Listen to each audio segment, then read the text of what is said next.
pleuré, souffert. Parce qu'aujourd'hui tu es mon frère. J'ai confiance en toi. J'ai confiance en toi. Parce que tu comprends bien mes pleurs. Parce que tu connais bien mon cœur. Alors simplement je dis Seigneur, j'ai confiance en toi. J'ai confiance en toi. Parce que tu as donné ta vie pour qu'un jour je voie Dieu moi aussi. À cause de ton amour infini, j'ai confiance en toi. J'ai confiance en toi.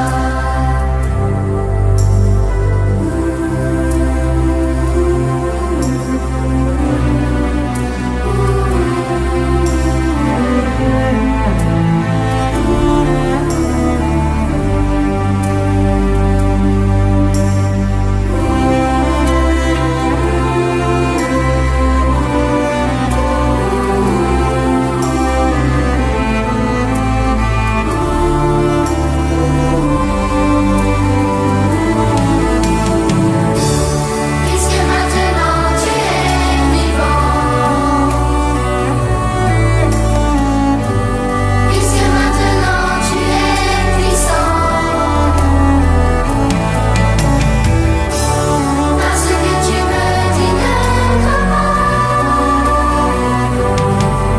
j'ai confiance en toi, j'ai confiance en toi, j'ai confiance en toi.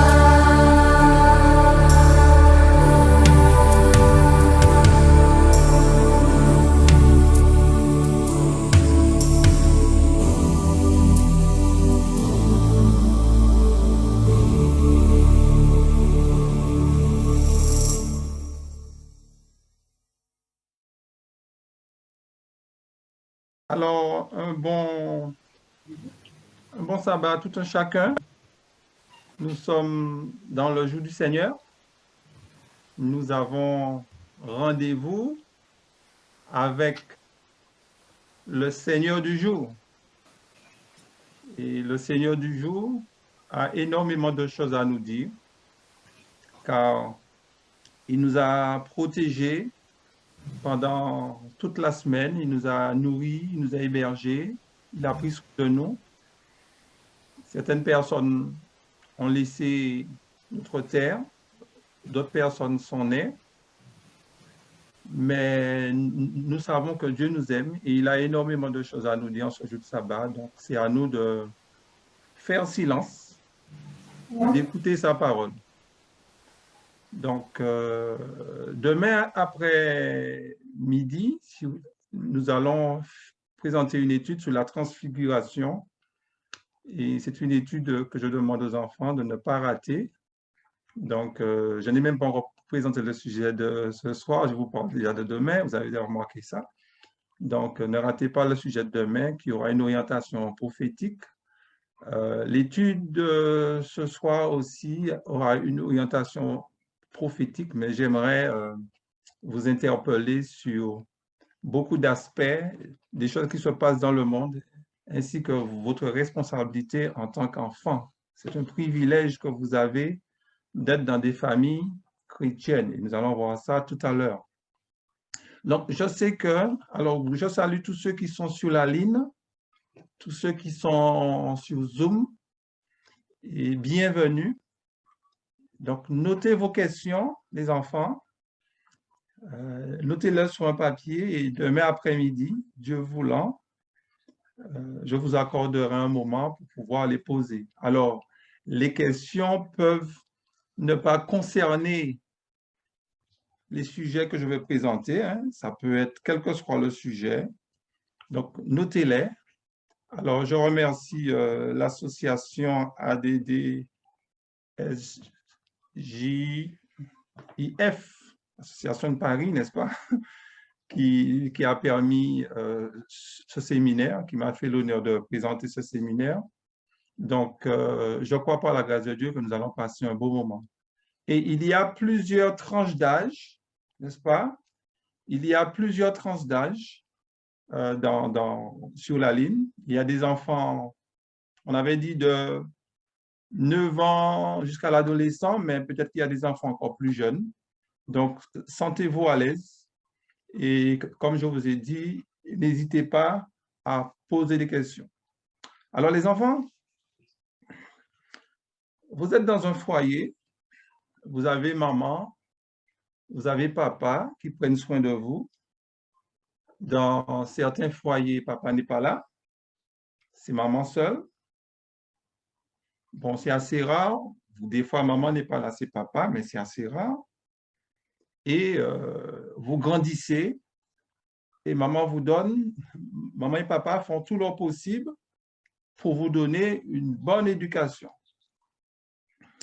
Et vous avez de la chance d'avoir des parents croyants parce que vos parents vous apprennent la moralité, comment vous conduire. Et ça, c'est très important. Personnellement, quand j'étais petit, quand j'avais votre âge, je n'avais pas ce privilège d'être dans une famille où il y avait ces principes-là. Donc, c'est un privilège que vous avez. Et non seulement vos parents sont croyants, mais vos parents aussi sont chrétiens.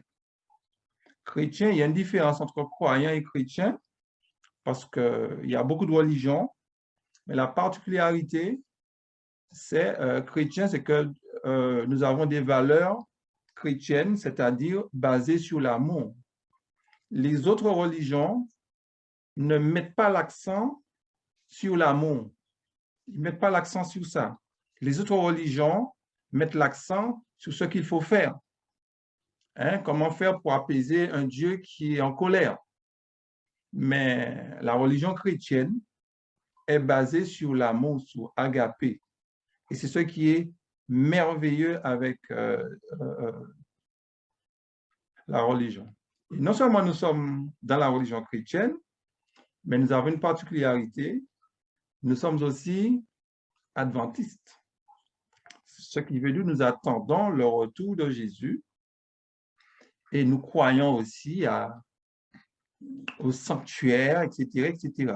Vous avez déjà entendu papa parler et vous êtes aussi sur la ligne. Vous entendez ces études-là. Et ce qui nous a poussé aussi à faire ce séminaire, c'est parce que vous posiez beaucoup de questions. Personnellement, je sais que vous me posez beaucoup. Et c'est pour cela que l'idée a germé pour présenter des sujets pour vous. Donc, nous sommes adventistes. Et le fait d'être adventiste, et quand vous êtes à l'école, des fois, ça peut causer aussi des problèmes parce que vous êtes appelé à afficher votre foi. Parce que des fois, on peut vous demander de venir à l'école le samedi. Donc, et vous savez que vous avez des difficultés. Et non seulement vous êtes adventiste, vous allez tous les samedis au temple. Et là, maintenant, maman et papa se trouvent en plus dans un mouvement qui parle de prophétie. Donc, je sais que vous avez beaucoup de défis à relever. Ce n'est pas facile avec les amis de l'école, les amis de l'église. Et des fois, nous, adultes, nous passons à côté de vos besoins. Et j'aimerais, en ce soir, vous interpeller. J'aimerais vraiment parler à vos cœurs en ce soir. OK? Mais sachez une chose que je vais vous montrer cela. Dieu parle de vous dans la prophétie. Dieu parle d'enfants dans la prophétie. Nous allons voir ça. Mais avant de voir les textes prophétiques, nous allons prendre un texte de base qui nous servira de préambule, d'introduction. Dans le livre de Matthieu, Matthieu, le chapitre 19, le verset 13 à 15. Voilà. Alors, je demanderai à un enfant, je ne veux pas citer des noms, mais je sais que vous avez tous envie de lire, n'est-ce pas? Alors, je demanderai à un enfant de nous lire. Alors, vous allez tous lire, hein? Alors, je demandais à un enfant de lire Matthieu 19, le verset 13 à 15. Alors on lui amena des petits enfants.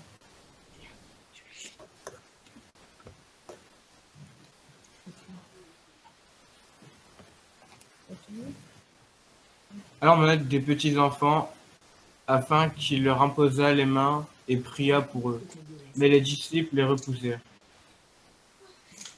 Et Jésus dit, laissez les petits enfants, et ne les empêchez pas de venir à moi, car le royaume des cieux est pour ceux qui leur ressemblent. Il leur imposa les mains et est parti de là. Est-ce que vous voyez la scène, les enfants? Imaginez que vous êtes avec vos parents qui vous emmènent pour Jésus. Et Jésus, qui se met à votre hauteur, je suppose qu'il s'est mis à copier, je ne sais pas. Et Jésus s'est mis à parler avec les enfants, à rire avec les enfants, et aussi à prier, à bénir les enfants. Jésus, il avait une vision. Quand Jésus regardait les enfants, Jésus voyait à travers les enfants des sujets pour son royaume. Il voyait à travers les enfants, parmi ces enfants, il y aurait eu certains qui allaient lui donner son cœur, une fois adulte ou bien plus grand. Il voyait certains qui allaient aussi subir le martyre. Il voyait tout cela. Donc, le fait que Jésus s'arrête et parle aux enfants et bénit les enfants, Jésus est en train de vous dire, les enfants, que vous avez une valeur à ses yeux. Vous avez une grande valeur à ses yeux. Même si vous ne vous sentez pas compris, ni par maman, ni par papa, si des fois vous vous sentez seul, mais sachez une chose, que vous avez une valeur. Et si vous êtes valorisé aussi par vos parents, gloire à Dieu, mais sachez que vous avez une valeur parce que en bénissant les enfants, Jésus vous a aussi béni. Donc, il vous faut vous identifier à travers cette bénédiction, à travers les enfants qui étaient au pied de Jésus. Donc, Jésus a une mission pour vous, tout comme il avait une mission pour ces enfants-là. Il les a bénis. Et c'est pour cela que je peux trop m'attarder dessus. C'est pour cela que nous, parents, nous avons une très grande responsabilité. C'est parce que c'est sur nous que l'Éternel compte pour pouvoir orienter nos enfants vers lui.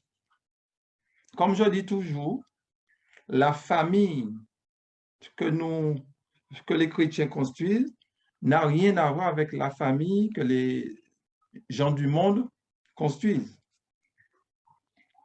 Nous bâtissons une famille pour l'éternité, pour donner une image du caractère de Dieu. On ne fait pas des enfants pour faire des enfants. On fait des enfants, c'est pour présenter un bouquet comme un bouquet de fleurs à Dieu. C'est comme ça. Donc, Jésus nous comprend. Et je vais vous lire une déclaration tirée dans un livre intitulé « Salutations pour notre temps ». C'est le volume 2, le numéro 40. Volume 2, le numéro 40. Alors, je lis, puisque ça ne s'affiche pas encore. L'éducation, voilà, merci. L'éducation bien faite de la jeunesse chrétienne est en 3 phases: morale, sacrée et séculier. Elles sont obtenues dans 3 écoles différentes, à savoir le foyer, école d'église et l'école publique. Donc, notez que l'éducation, alors je reprends ce qu'on a vu, l'éducation faite à la jeunesse chrétienne, et j'insiste, chrétienne, est en 3 phases. Pas 2, pas 1, mais en 3 phases. La première, c'est au niveau du foyer, n'est-ce pas? Au niveau du foyer. La seconde, au niveau de l'Église. Et la troisième, l'école publique. Alors, quand on parle du foyer, le foyer, c'est notre maison et c'est papa qui est le prêtre, le sacrificateur. Alors, s'il n'y a pas de père, c'est la maman. OK? Et Dieu donne à la mère ou au père, quand il y a un papa, l'autorité pour pouvoir diriger. C'est lui le pasteur. C'est lui qui doit paître sa famille. OK? Et le chef de la famille, le mari, le père, il enseigne ce que nous appelons la morale. La morale qui est un ensemble de règles de conduite considérées comme des normes. Donc c'est le but du prêtre, c'est le but de papa. La Bible, c'est lui qui enseigne la Bible à ses enfants. La mère est là, mais c'est d'abord le travail du père. Et puis la deuxième école, on a vu, c'est l'Église. Hein? Qu'est-ce qui est responsable de l'Église? C'est Christ, certes, mais il a délégué, il y a des pasteurs, il y a des anciens qui sont là aussi pour nous apprendre les choses sacrées. OK? Les choses sacrées telles que le culte, etc., sur la musique, etc. OK? Et puis, il y a les choses séculières, hein, l'école publique. Et ceux qui sont au collège, vous avez entendu parler de la laïcité. Et c'est à travers l'école, on apprend à faire un métier. Hein? On apprend un métier. Et quand on a un métier, on va contribuer, n'est-ce pas, à rendre belle notre nation, à rendre belle le pays dans lequel nous vivons. Et si on est, je sais pas moi, si on est agriculteur, nous allons planter, nous allons apporter pour les gens des légumes, des fruits qui sont sains, OK, etc., etc. Donc, retenez cela. Et le foyer, je veux insister dessus parce qu'on ne va pas trop parler ni de l'Église, ni de l'école séculière, ni des choses du monde, là, l'école publique. Nous allons rester au niveau du foyer un moment. Le foyer, comme vous savez, c'est le reflet du ciel. À la maison doit être un paradis. Donc, cela implique quoi? Cela implique que c'est un endroit où les affections sont cultivées.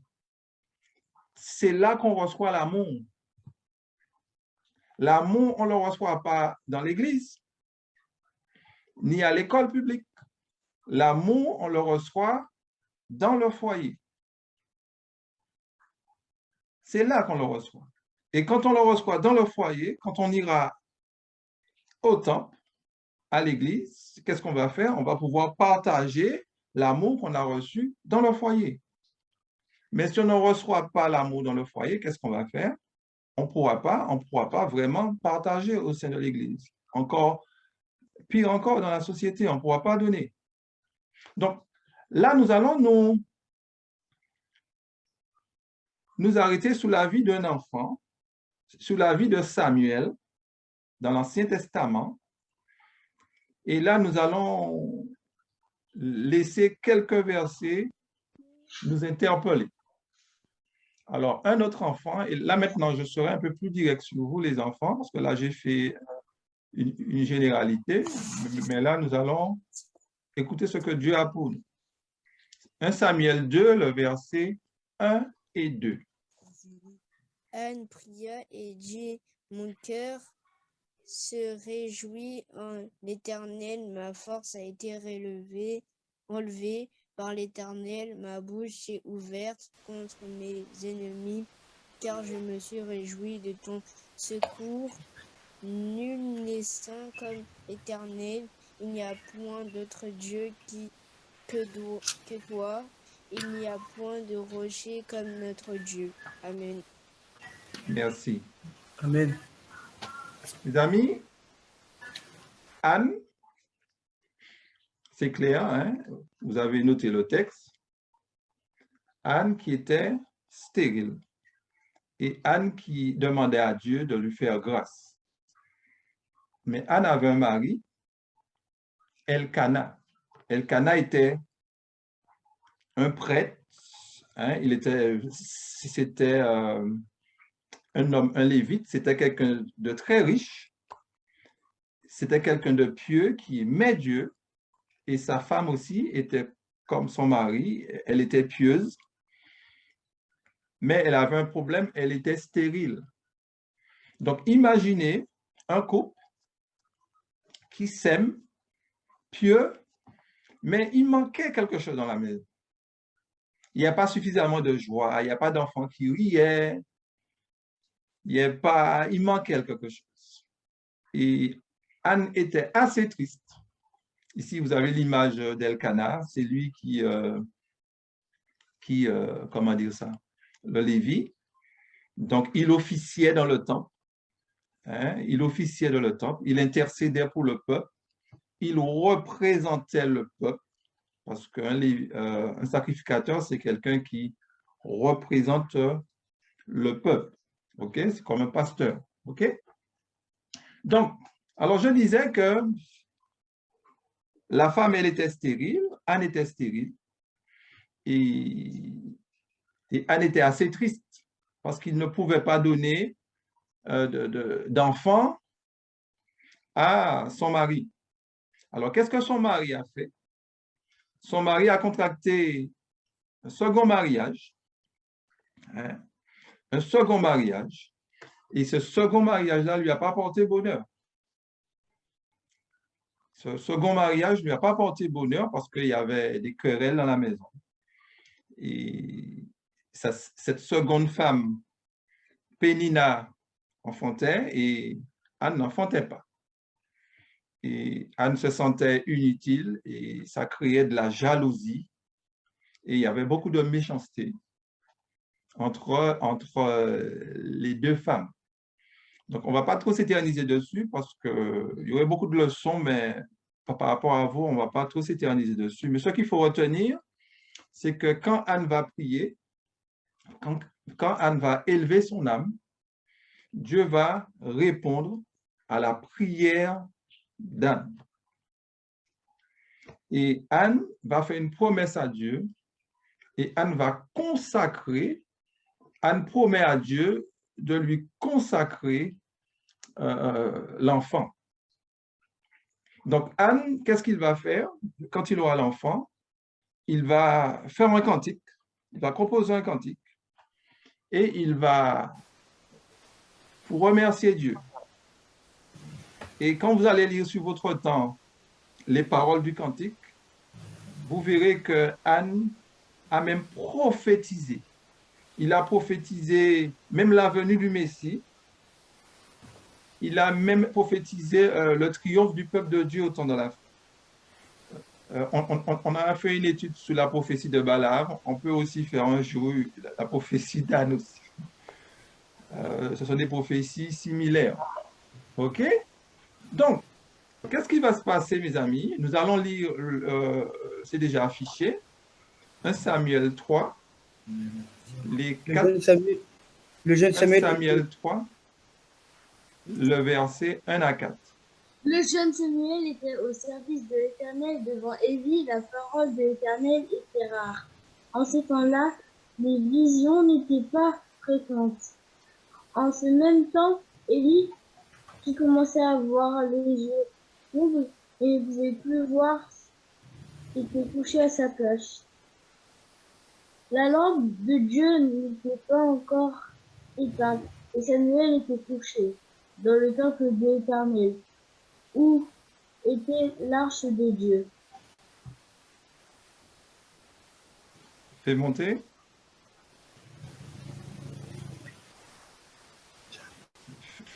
Fais monter le diapo. Merci. Alors l'Éternel appela Samuel et répondit, me voici. Et il court vers Élie et dit, me voici car tu m'as appelé. Élie répond, je ne t'ai point appelé. Retourne te coucher et alla se coucher. Merci. La parole de Dieu était rare. Dieu va parler à un enfant. Dieu va parler à un enfant, mes amis. Dieu ne parle pas à un adulte, mais il va s'adresser à un enfant. Mais il semble que l'enfant avait 4-5 ans, il était assez jeune. En tout cas, il avait moins de 10 ans. Dieu n'a pas d'âge pour s'adresser à ses enfants. Vous, enfants, vous pouvez entendre la voix de Dieu, mais vous allez surtout l'entendre dans la Bible. Vous savez lire, donc il nous faut lire. Il vous faut lire, les enfants. Dieu a beaucoup de choses à vous dire. C'est vrai, papa vous instruit, maman vous instruit, mais il vous faut lire la Bible, les enfants. Il nous faut lire. Donc, demandons à Dieu de nous aider à aimer la lecture. D'accord, les enfants? Demandons à Dieu de nous aider à aimer la lecture. Ne laissez pas une journée passer si vous n'avez pas lu la Bible. Parce que Dieu a des choses à vous dire. De même qu'il a appelé Samuel, il vous appelle aussi à travers sa Bible. Au lieu de dire Samuel, Samuel, qu'est-ce qu'il dit? Il peut dire Roméro, Roméro, Julien, Julien. Il a des choses à vous dire. Mais pour que vous puissiez entendre sa voix, il vous faut lire. Pas seulement lors du culte, quand maman, papa font le culte de famille. Pas seulement cela. Mais vous vous retirez dans votre chambre. Prenez un petit moment et lisez, demandez à Dieu. Parce que qu'est-ce qui va se passer? L'enfant n'était pas habitué à entendre la voix de Dieu. Et à 3 reprises, n'est-ce pas, Dieu va l'appeler. Donc, c'est une histoire que vos parents vous ont déjà racontée. On ne va pas trop insister dessus, mais c'est simplement pour voir que l'enfant dormait et Dieu aura un message particulier pour lui. Et dans Patriarche et Prophète, la page 569, Patriarche et Prophète, la page 569, voilà. Alors, un enfant peut lire, hein, pourquoi pas, c'est pas long. L'appel ayant été répété 3 fois, Samuel répondit 3 fois dans la même manière. C'est pas vrai. On ne voit pas la suite. Élie se rendit. Élie se rendit compte alors que la voix de Dieu n'était pas adressée à son serviteur. À cheveux blancs, mais à un enfant. Il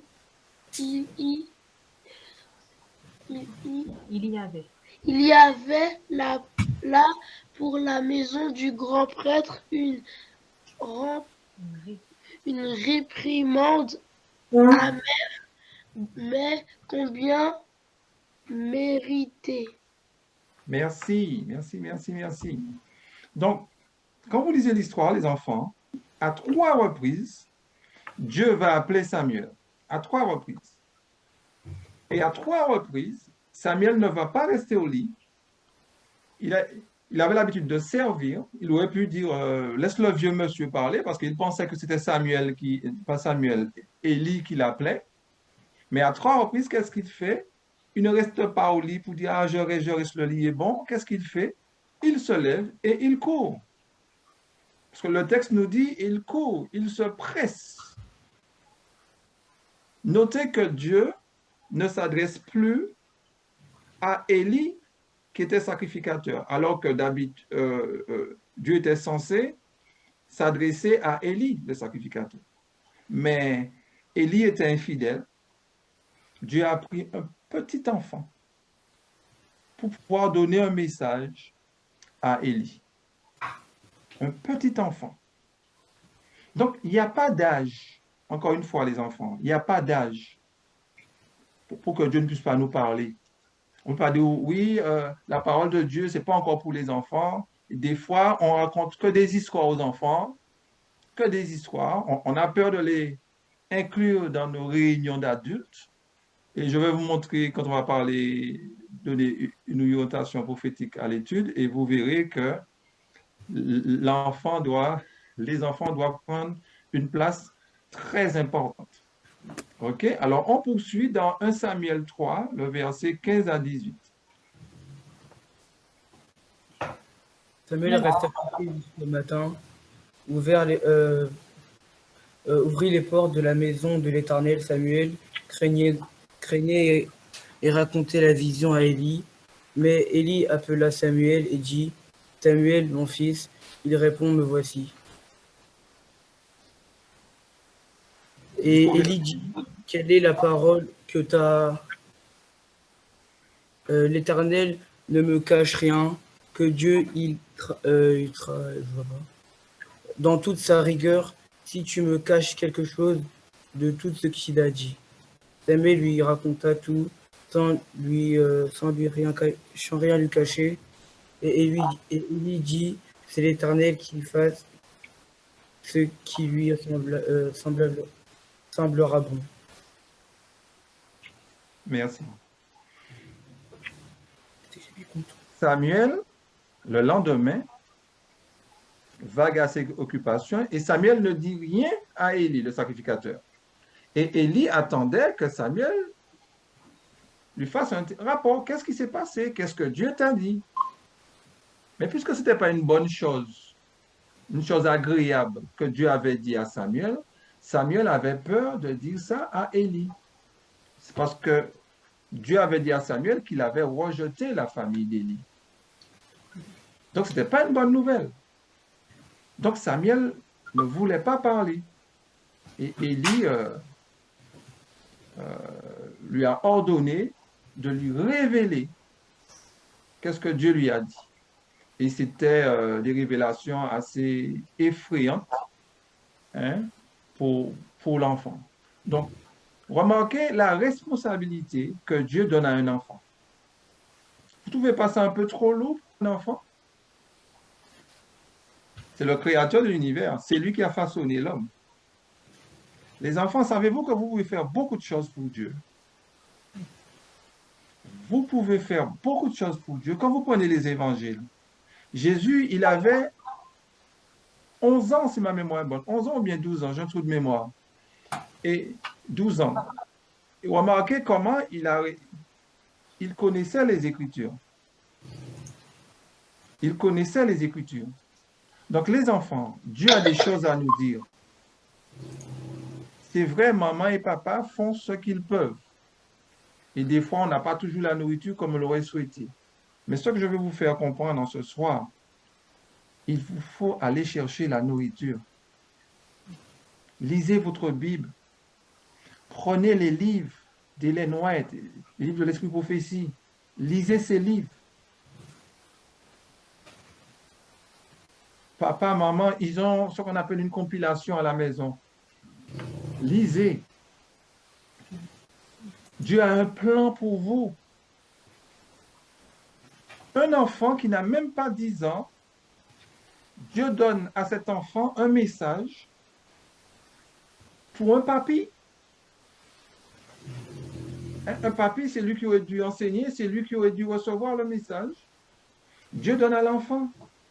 On peut dire à Dieu, mais non, c'est trop fort pour l'enfant. Non. Vous pouvez, les enfants, comprendre la Bible. Et j'insiste là-dessus. À partir de ce soir, demandez à Dieu d'ouvrir votre intelligence. Demandez, nous allons faire une prière tout à l'heure pour ça. Demandez à Dieu d'ouvrir notre intelligence pour que nous puissions comprendre la Bible. Quel que soit le métier que nous allons faire demain, Dieu va nous placer dans des entreprises, dans des hôpitaux, dans des tribunaux, quel que soit l'endroit. On sera appelé à témoigner, à briller pour Dieu. Donc, Samuel n'était pas trop petit parce que Dieu lui a donné un message qui faisait peur. Qui faisait peur. Si c'était une bonne nouvelle, Samuel aurait dit, aurait donné la nouvelle tout de suite. Mais ce n'était pas une nouvelle très agréable. Donc Samuel hésitait. Et là maintenant, vous allez voir le plan que Dieu a pour vous, les enfants. Vous qui êtes sous la ligne et sous Zoom. Dans Joël, le chapitre 2, le verset 28 à 32. On parle de vous. Vous allez vous identifier. Après cela, je répandrai mon esprit sur toute chair. Vos fils et vos filles, vos petits auront, vos vieillards auront des songes et vos jeunesses auront des visions. Même sur les serviteurs et sur les servantes, dans ces jours-là, je répandrai mon esprit.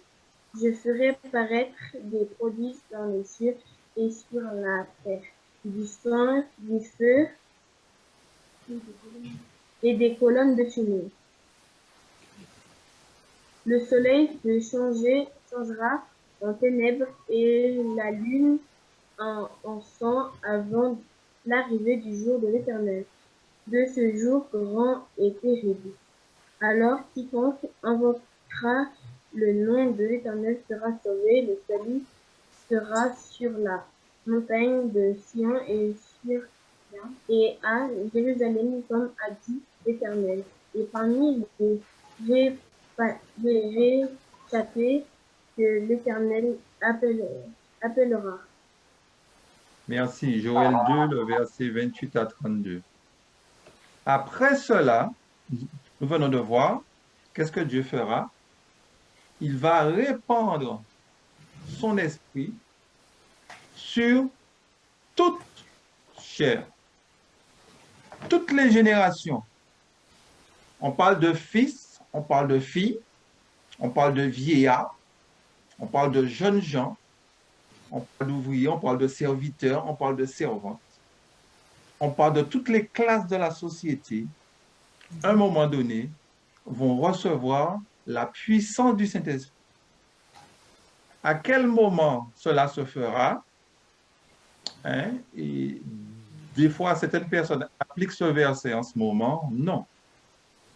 Puisque Dieu nous dit qu'il va répandre son esprit sur toute chair.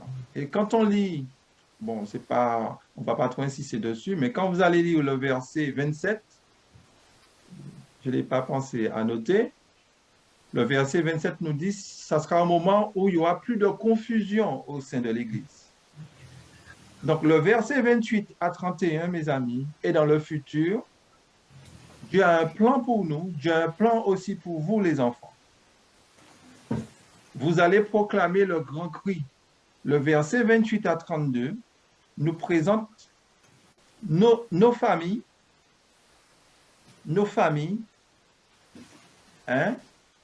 l'Église qui va faire quoi? Qui va prêcher aux habitants de la terre, au grand cri.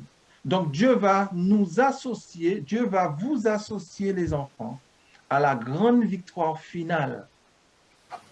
Donc, pour que Dieu puisse vous associer à la grande victoire finale, qu'est-ce que nous devons faire maintenant? Nous devons maintenant nous préparer, les enfants. Vous devez maintenant faciliter aussi la tâche de vos parents. Aider vos parents. Et les enfants, si vos parents n'étudient pas avec vous, commencez à dire, papa, maman, j'ai besoin d'études. D'accord? C'est bien, maman, tu vas travailler. C'est bien, papa, tu vas travailler. Mais c'est bien que tu fasses avec moi l'école du sabbat.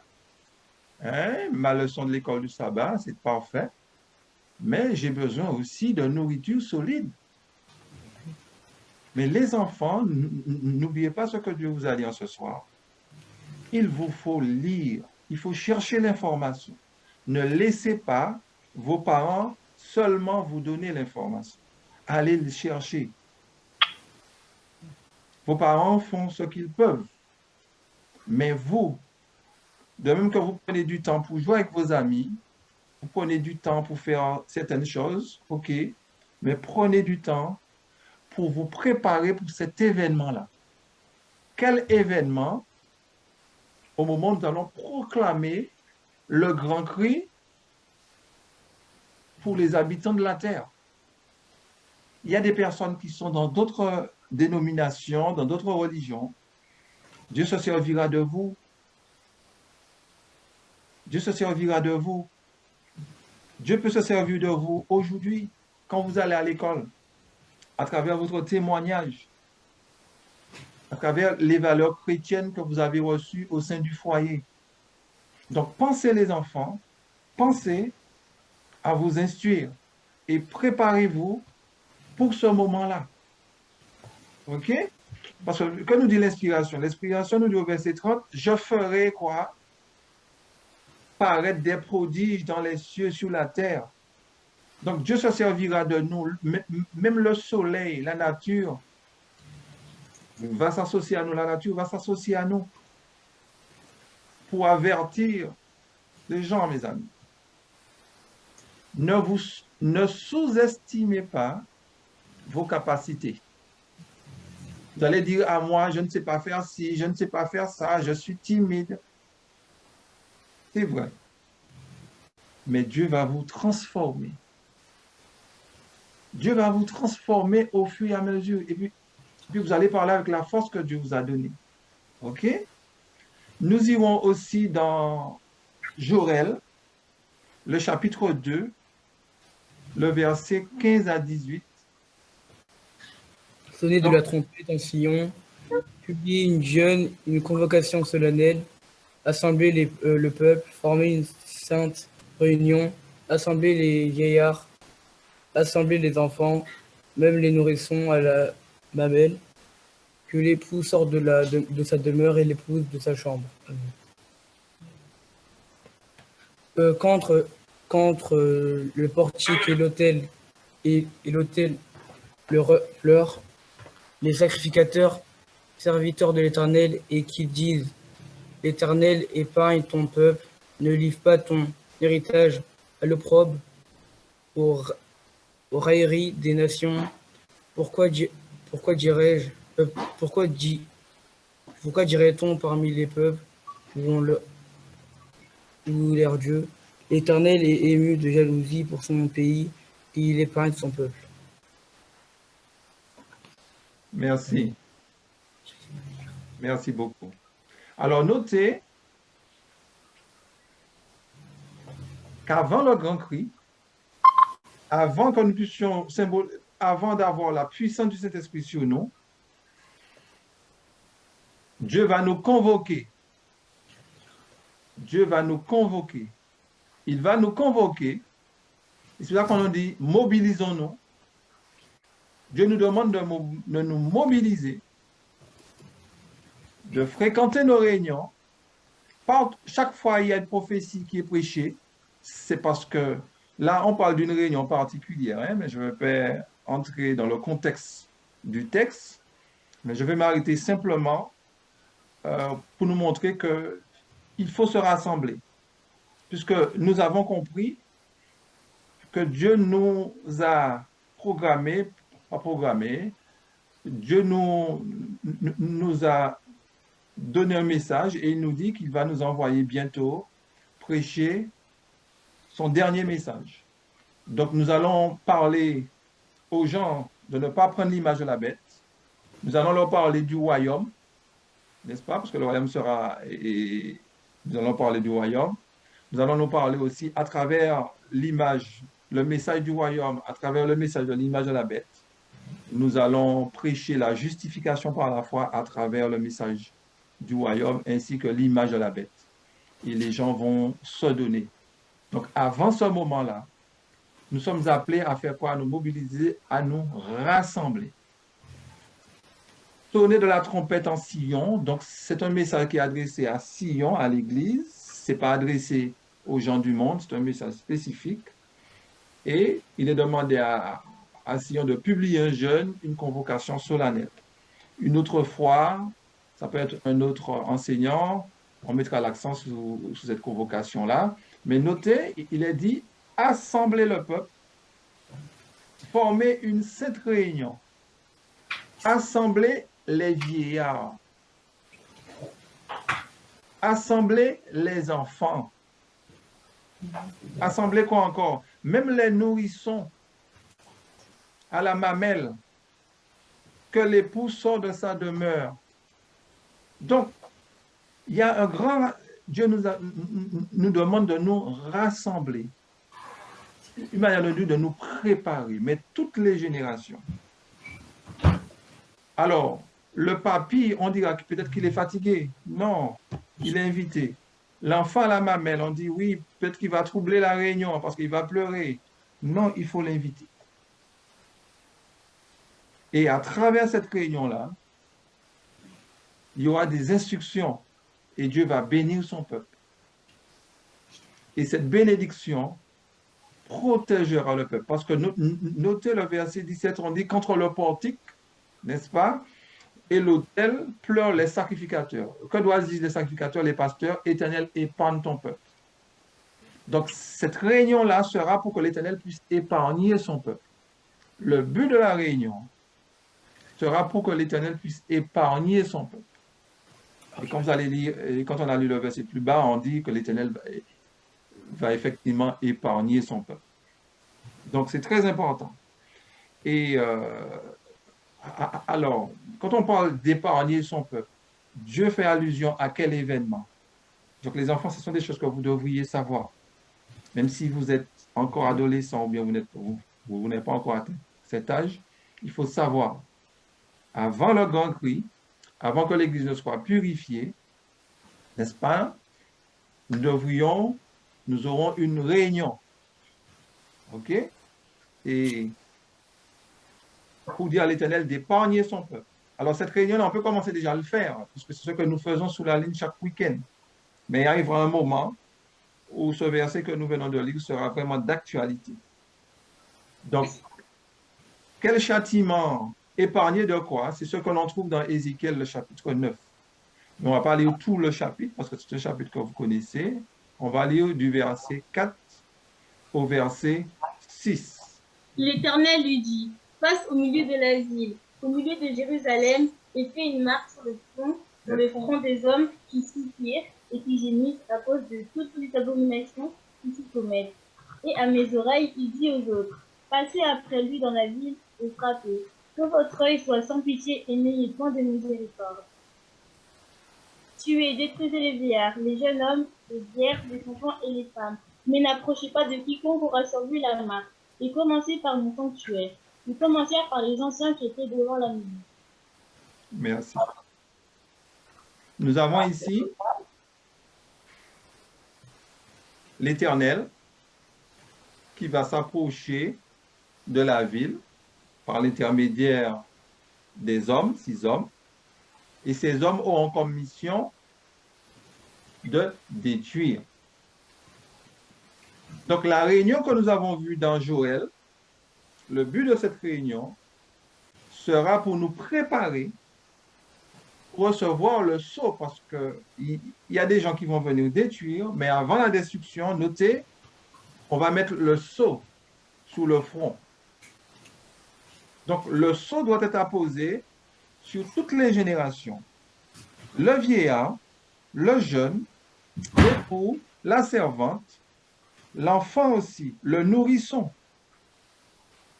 Donc, il faudra, lors de cette réunion, que le sceau soit apposé sur le front de tout un chacun.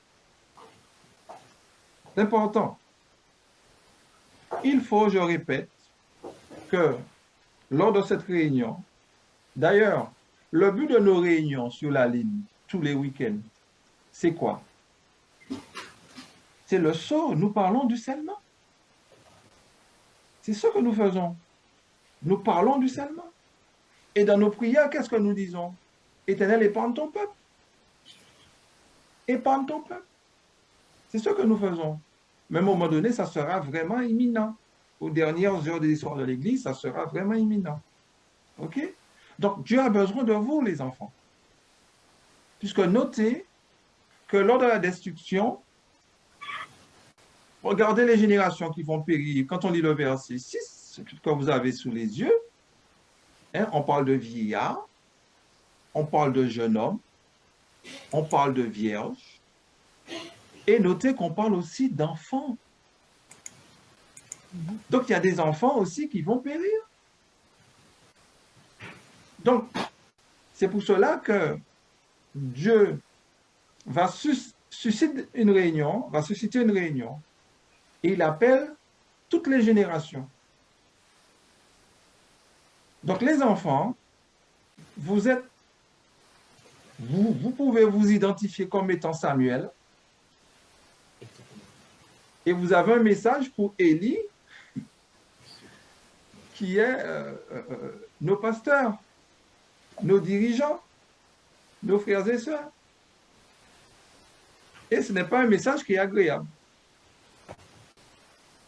Donc, vous êtes appelés à connaître le message et à le partager avec tact. Et vous êtes appelés aussi à connaître le message, à partager aussi avec vos amis. Je sais, il y a une personne sur la ligne, je sais un enfant qui partage ce message avec d'autres enfants. J'ai eu son témoignage, il m'a donné son témoignage. Et ça, c'est bien. Et d'ailleurs, l'invitation a été faite. Alors, je ne sais pas si ces enfants sont sur la ligne. S'ils sont sur la ligne, que Dieu bénisse ces enfants. Parce que je sais que dans les foyers, il y a beaucoup d'enfants, il y a un regroupement, il y a des familles qui se sont aussi regroupées. Donc, que Dieu bénisse tous ces enfants-là. Mais mes amis, le châtiment de Dieu n'est pas pour nous. Le châtiment de Dieu n'est pas pour ses enfants, pour les enfants de Dieu. Le châtiment de Dieu est pour les ennemis de Dieu. Donc ne faisons pas partie des ennemis de Dieu. Soyons l'ami de Dieu. Donc, pour résumer, quand Jésus a béni les enfants, Jésus aussi vous a béni. Jésus vous a béni. Et en bénissant les enfants, il vous voyait, vous qui êtes sous la ligne. Il vous voyait. Et vos parents vous ont consacré.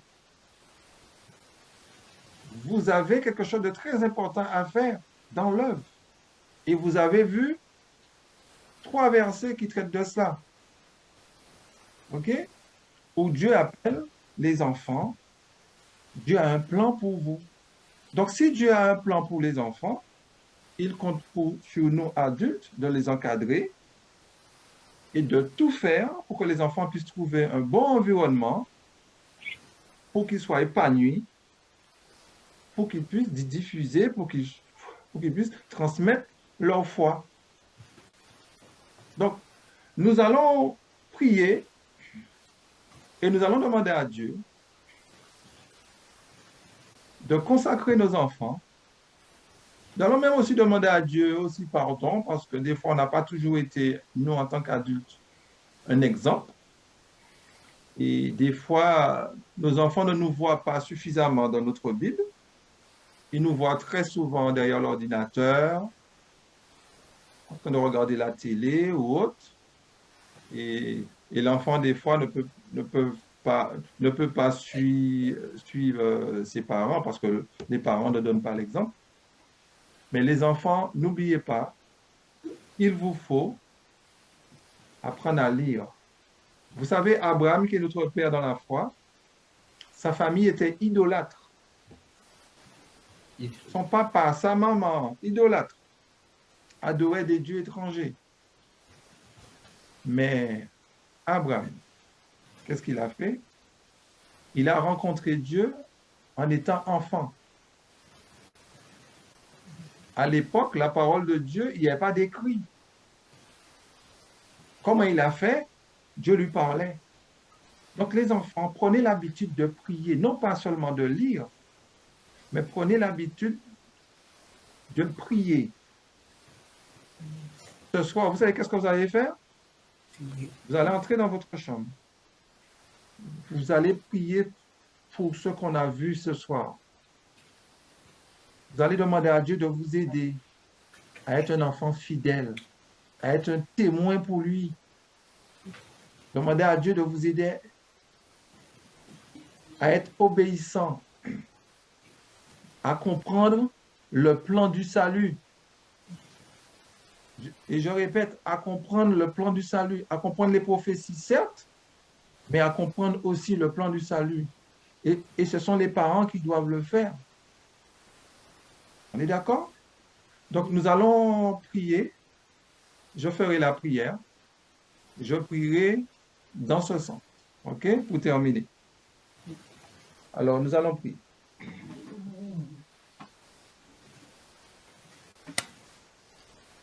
Nous prions. Notre Père qui est dans les cieux, nous voici à tes pieds en ce soir ou en ce midi, tout dépend où les frères sont. Père Céleste, nos enfants sont fragiles, Seigneur. Ils sont agressés par les choses de ce monde. Nous sommes dans une situation sanitaire où ils sont angoissés. Ça fait plus de 2 ans. Nous sommes en train de tourner en rond. Mais nous savons que tu es avec nous. Jusqu'ici, tu as été avec nous, Seigneur. Je te présente nos enfants, Seigneur. Il y a certains qui sont grands, plus grands que d'autres. Ils ont des familles différentes, des parents différents, qui ont reçu de bonnes ou de mauvaises éducations, mais à tes pieds, Seigneur, tu as formé les parents. Ils ont certainement des failles, mais Seigneur, c'est toi qui peux gommer toutes ces failles. Seigneur, touche tes enfants, Seigneur. Prends leur cœur, leur jeune cœur, et permets que nos parents, que nous puissions tout faire pour leur donner suffisamment d'amour, suffisamment d'affection. Aide-nous à veiller sur eux, à ne pas trop être exigeants, parce que des fois, nous voulons nous réaliser à travers nos enfants. Ce que nous n'avons pas fait, nous voulons que les enfants puissent le faire, Seigneur. Aide-nous à être patients envers eux, comme toi, tu es patient envers nous. Aide-nous à jeûner pour eux, aide-nous à prier pour eux, Seigneur. Aide-nous à les instruire, Seigneur. Protège leur santé, ouvre leur intelligence et mets en eux, Seigneur, le désir de t'appartenir. Mets en eux l'amour pour la vérité, Seigneur. Encore une fois, Seigneur, pardonne-nous et consacre nos familles. Et aide-nous à t'aimer par-dessus toutes choses.